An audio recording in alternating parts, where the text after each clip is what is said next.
প্রধানমন্ত্রী যারা বন্যায় গরু ডুবে যাচ্ছে, মানুষ মারা যাচ্ছে, সেখানে না ঘুরে গেলেন বরিশালে। যদি আপনারা আওয়াজ না তুলেন আমরা একা কিছু করতে পারবো না। এই জন্য আমরা একটা রাজনৈতিক দল গঠন করেছি যেটার নাম এনসিপি। এনসিপির কোনো নেতাকর্মী যদি ঘুষ, দুর্নীতি বা কোনো কিছুর সাথে জড়িত থাকে, আমাদেরকে চাইসা বলবেন, আমরা তাকে পুলিশের হাতে তুলে দিব যে এই লোক অমুক জনের থ্রেট দিয়েছে, তাকে আপনি জেলে ভরে দেন। আমরা এই অবস্থাতে বিশ্বাসে আমরা কোনো অপরাধীকে শেল্টার দিব না। আপনারা আমাদের উপর আস্থা রাখতে পারেন। যারা এখানে রাজনীতিতে অংশগ্রহণ করতে চান আপনারা এনসিপিতে যোগ দেন।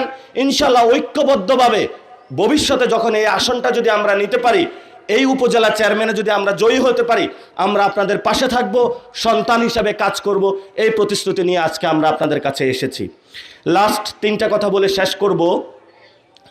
এই যে আপনাদের যারা সন্তানরা এইচএসসি পরীক্ষার্থী আছে, তারা সাঁতার করে যায় পরীক্ষা দিচ্ছে, এবং এহসানুল হক মিলন আমার এলাকার ভাই, উনি খুব সজ্জন ব্যক্তি, খুব সুন্দর ভাব দেখায় আরই। তো বাংলাদেশের সকল মন্ত্রীরা এমন একটা ভং ধরে থাকে যে সেই সবচেয়ে ভালো লোক। তো আপনি যদি ভালো লোক হন, আপনার একটা সন্তান সাঁতার কেটে পরীক্ষা দিতে যাচ্ছে, এইচএসসি পরীক্ষার্থী, এবং তার সাথে যে মা আছে, বাবা আছে, এতটুকু হাঁটু পরিমাণ রাস্তায় পানি, সে গিয়ে গর্তের মধ্যে পড়তেছে, আপনার চোখে লজ্জা শরম নাই যে আপনি এই ব্যবস্থাটা দেখতে পান না?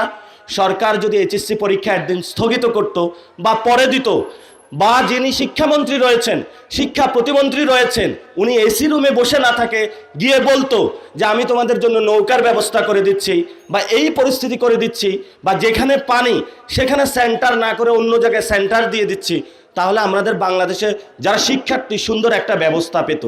কিন্তু এই ব্যবস্থা না করে প্রধানমন্ত্রী যারা বন্যায় গরু ডুবে যাচ্ছে, মানুষ মারা যাচ্ছে, সেখানে না ঘুরে গেলেন বরিশালে। শেষ কথা যেটা, আপনারা একটা ভবনের নাম শুনেছেন, হাওয়া ভবন। এখানে বেগম খালেদা জিয়ার আমলে গিয়াসউদ্দিন আল মামুন, সিলভার মামুন বলে, এই ভবনে গিয়ে তারা টাকা বানাইতো, কোথায় কাকে তুলে নিয়ে আসবে, কোন ব্যবসায়ীকে দখল দিবে। এই হাওয়া ভবনটা গিয়ে লন্ডনে বসেছে। এই হাওয়া ভবনের যারা গ্যাং, উশৃঙ্খল যারা যুবক, তারা এখন বাংলাদেশে আইসা ক্ষমতায় বসেছে। এই উশৃঙ্খল যুবকদের হাতে বাংলাদেশ সঠিক আমরা নিরাপদ মনে করি না। আমাদের স্বাস্থ্য শিক্ষা ব্যবস্থা যদি ঠিক করতে হয়, তাহলে এই উশৃঙ্খল যুবকদের থেকে বাংলাদেশকে মুক্তি দিতে হবে। যারা সমাজের সবচেয়ে সজ্জন তরুণ লোক, তাদের থেকে বাংলাদেশ